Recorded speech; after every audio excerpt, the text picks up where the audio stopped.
subscribe, bell button press பண்ணி all-னு choose பண்ணுங்க. Hi friends, welcome to Amma Samayal food channel. இன்னைக்கு என் ஃபேமிலிக்கு ரொம்ப பிடிச்ச சார்டின் வறுவல் செய்ய போறேன். இந்த ரெசிபிக்கு தேவையான பொருட்கள் கீழே டிஸ்கிரிப்ஷன் பாக்ஸ்ல இருக்கு. இன்னைக்கு இந்த வறுவலுக்கு டின்ல உள்ள மெக்ரல் சார்டின் மீனை பாய்க்கிறேன். நான் எப்பவுமே இந்த பிராண்ட் சார்டின் தான் பாய்ப்பேன். எல்லா சமையலுக்குமே இந்த பிராண்ட் சார்டின் ரொம்ப ருசி கொடுக்கும். இந்த சார்டின் உள்ள முள்ளெல்லாம் சுத்தம் பண்ணி ஒரு பவுல்ல நான் இதை ஊற்றி வச்சிருக்கேன். இப்போ வாங்க சமைக்க ஸ்டார்ட் பண்ணலாம். தேவையான அளவுக்கு எண்ணெய் ஊற்றிக்கிங்க.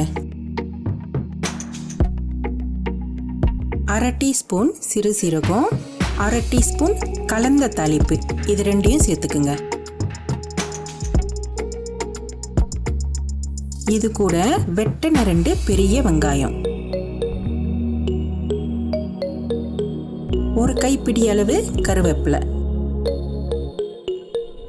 5-6 பல்லு பூண்டு இடிச்சது, சின்ன சின்னதா வெட்டின ஒரு உருளைக்கிழங்க சேர்த்துக்குங்க.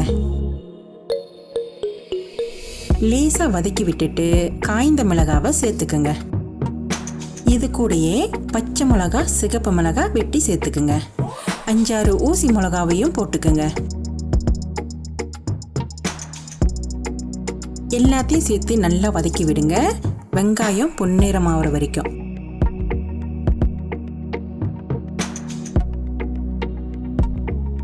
இந்த மாதிரி வதங்கணும்னு சுத்தம் பண்ணி வச்சிருக்கிற மெக்ரல் சார்டினை சேர்த்துக்கலாம். சில பேர் இந்த மீனை மட்டும் போட்டுக்குவீங்க. ஆனால் இந்த சோஸோடு சேர்த்து நம்ம சமைக்கும் போது தனி ஒரு ருசி கொடுக்கும். இது கூட 1 டீஸ்பூன் மஞ்சள் தூள், 1 டேபிள் ஸ்பூன் சிறு சீரகம், 1 டேபிள் ஸ்பூன் சில்லி பவுடர், 1/2 பழம் எலுமிச்சம்பழத்தை புளிஞ்சு ஊற்றிக்கிங்க. இது நல்ல ஒரு டேஸ்ட் கொடுக்கும். இப்போ எல்லாத்தையும் சேர்த்து நல்லா கிண்டி விடுங்க. இந்த சார்டின் மீனை இந்த மாதிரி சின்ன சின்னதாக கொஞ்சம் உடச்சி விட்டுக்குங்க. அப்போ தான் இந்த வறுவலுக்கு இது நல்லா இருக்கும். எல்லாத்தையும் சேர்த்து கொஞ்சம் நல்லா கிண்டின பிற்பாடு கொஞ்சமாக தண்ணி சேர்த்துக்கிறேன்.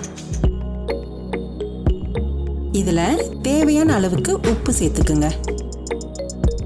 எல்லாத்தையும் சேர்த்து நல்லா மிக்ஸ் பண்ணி விடுங்க. நம்ம வறுவல் செய்யறதுனால தீயை கூட வச்சு நல்லா வேக விடுங்க. இதில் உள்ள தண்ணியெல்லாம் நல்லா சுண்டி ட்ராயாக வரணும். இந்த வறுவல் செய்யும் போது பக்கத்துலேயே நின்றுக்கிட்டு கிண்டி விட்டுக்கிட்டே இருங்க. அப்போ தான் கரெக்டாக இந்த வறுவல் பதம் வரும். இங்கே பாருங்க, இந்த மாதிரி வறுவலாக வரணும். இந்த மாதிரி நல்லா வறுவலாக வந்தோன்னே அடுப்பை அடைச்சிருங்க. ருசியான சார்டின் வறுவல் ரெடி ஆயிருச்சு. இது ரசத்துக்கு, சாம்பாருக்கு அருமையாக இருக்கும். இப்போ இந்த வறுவலை என் ஃபேமிலியோடு சேர்ந்து சாப்பிட போகிறேன். நீங்களும் இந்த ருசியான ரெசிபியை கண்டிப்பாக ட்ரை பண்ணி பாருங்க. லைக், ஷேர், சப்ஸ்கிரைப், பெல் பட்டனை ப்ரெஸ் பண்ணுங்க. எங்கள் சேனலை சப்போர்ட் பண்ணுற எல்லா மக்களுக்கும் ரொம்ப ரொம்ப நன்றி. கமெண்ட் பண்ண மறந்துடாதீங்க. அடுத்த வீடியோவில் பார்க்கலாம். பாய்.